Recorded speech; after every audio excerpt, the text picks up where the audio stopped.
And the mosque committee got together and said, well, actually, that flag outside, that's our flag too, so we're going to put it in our mosque. I'm here. There we are, there is the man. Oh my God, you are my hero. You're a national hero. Genuinely, it's so nice to see you. Recognising that at the moment, the Muslim community are at the brunt of some of the ugliest hatred in our society. It's because I have seen firsthand the way in which the voices, the views and the opinions of 4 million Muslims in our country are being sidelined or silenced or marginalised, and we can't stand for that. You think I'm so stupid that I don't realise that when you're done with the Muslims, you're coming for me. It is hard to imagine, literally barely a year on, that kind of reaching across the aisle happening in the same way.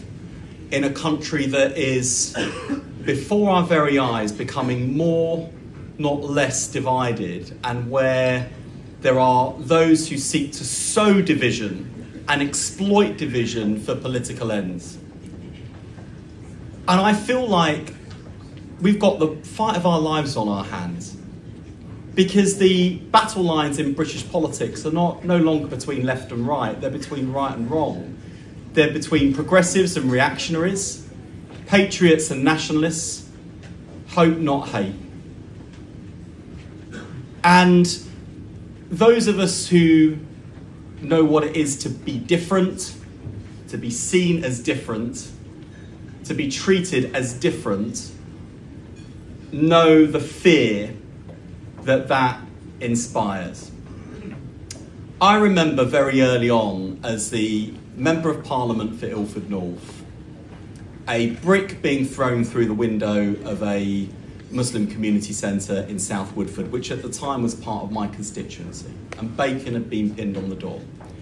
And of course, immediately and instinctively, I did what any Member of Parliament would do, what any decent human being would do, which is to condemn it, to recognise that that was a particular targeted attack designed to incite fear in the hearts of Muslims in my community.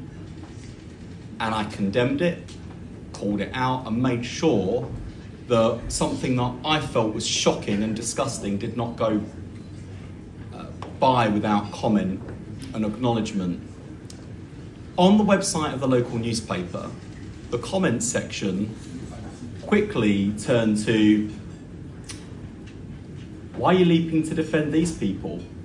They'll throw you off the top of a building because you're gay.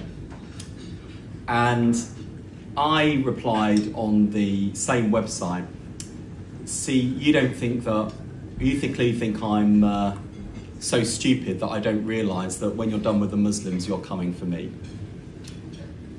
And it is worth all of us actually, at this moment in our country, recognising that at the moment, the Muslim community are at the brunt of some of the ugliest hatred in our society. Muslim identity, faith, belonging is being weaponised.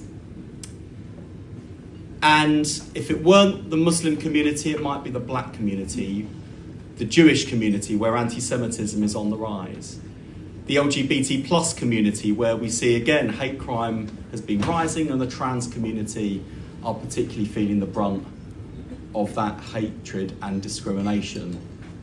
And so I think there's a special responsibility actually resting on all of us who know what it is to be discriminated against because of what we look like, who we are, who we love, who we worship.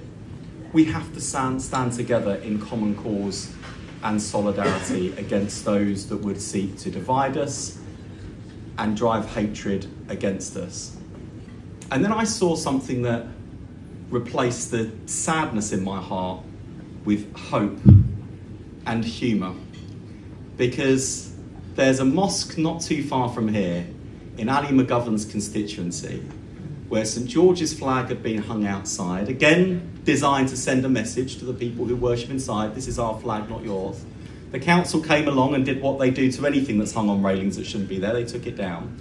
And the mosque committee got together and said, well, actually, that flag outside, that's our flag too, so we're going to put it in our mosque. I'm here. There we are, there is the man. Oh my God, you are my hero.